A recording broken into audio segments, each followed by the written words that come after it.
మన గుంటూరుకి వేగా jewellers exciting offers తో April 16న శుభారంభం. ప్రియురాలని impress చేయాలి అని ప్రియుడు పడే బాధ అంతా ఇంత కాదు. ఆమెకు ఖరీదైన గిఫ్ట్స్, అందమైన బహుమతులు ఇచ్చిన ఇంప్రెస్ చేయాలని చూస్తుంటాడు. అయితే ఇక్కడ మాత్రం సీన్ రివర్స్ ఉంది.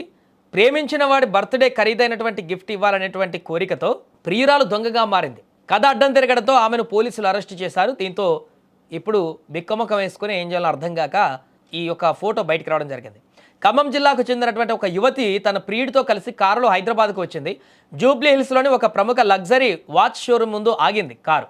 ప్రియుడిని బయట ఉంచి ఆ కారులో కూర్చోబెట్టి నేను లోపలికి వెళ్ళి ఒక వాచ్ కొనుక్కొని వస్తానని చెప్పేసి ధీమాగా అక్కడి నుంచి లోపలికి వెళ్ళింది. కారులో నుంచి షాప్లోకి ఒకతే. చూడడానికి స్టైలిష్గా రిచ్ కస్టమర్ లాగా కనిపించడంతో సేల్స్ మ్యాన్ కూడా ఏమాత్రం అనుమానించలేదు. రకరకాల మోడల్స్ చూస్తూ తన మాటలతో సేల్స్ మ్యాన్ను బురిడి కొట్టించింది ఈ ప్రియురాలు. అతడి కళ్ళు గప్పిన క్షణంలో సుమారు 2 లక్షల విలువైనటువంటి 2 టీసాట్ వాచీలను తన హ్యాండ్ బ్యాగ్లో వేసుకుంది. పని పూర్తయ్యాక ఏమీ తెలియనట్లుగా చల్లగా అక్కడి నుంచి జారుకొని కారెక్కి ప్రియుడితో పాటు వెళ్ళిపోయింది.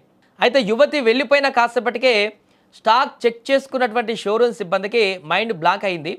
ఖరీదైన 2 వాచీలు మాయమయ్యాయి. వెంటనే జూబ్లీ హిల్స్ పోలీసులకు ఫిర్యాదు చేశారు. రంగంలోకి దిగినటువంటి పోలీసులు షోరూంలోని సీసీటీవీ ఫుటేజ్ని క్షుణ్ణంగా పరిశీలించారు. అక్కడ కనిపించిన దృశ్యాలు చూసి షాక్ అయ్యారు. ఎంతో పద్ధతిగా వచ్చిన ఓ యువతి చేతివాటం ప్రదర్శించడం క్లియర్గా అక్కడ రికార్డ్ అయ్యింది. అయితే అక్కడితో ఆగని పోలీసులు ఆమె షోరూమ్ బయట ఏ కారు ఎక్కింది, ఏ కారులో దిగింది, ఆ కారు నెంబర్ ఏంటి అనేటువంటి పూర్తి వివరాలపైన కూడా ఫోకస్ పెట్టారు. కారు నెంబర్ దొరకడమే ఆలస్యం. వెంటనే కేసు స్పీడప్ చేశారు. ఇక కారు నెంబర్ ఆధారంగా దర్యాప్తు చేయగా ఆ కారు ఖమ్మం జిల్లాకు చెందినదిగా తేలింది. ఇంకేముంది, జూబ్లీహిల్స్ పోలీసులు స్పెషల్ టీంతో ఖమ్మం వెళ్ళి ఆ యువతిని పట్టుకున్నారు. కారు నెంబర్ ఆధారంగా ప్రియుడికి అదిరిపోయే గిఫ్ట్ ఇచ్చి సర్ప్రైజ్ చేద్దామనుకున్న ఆ యువతికి ఇప్పుడు పోలీసులు బేడిలు వేసి పెద్ద షాక్ ఇచ్చారు.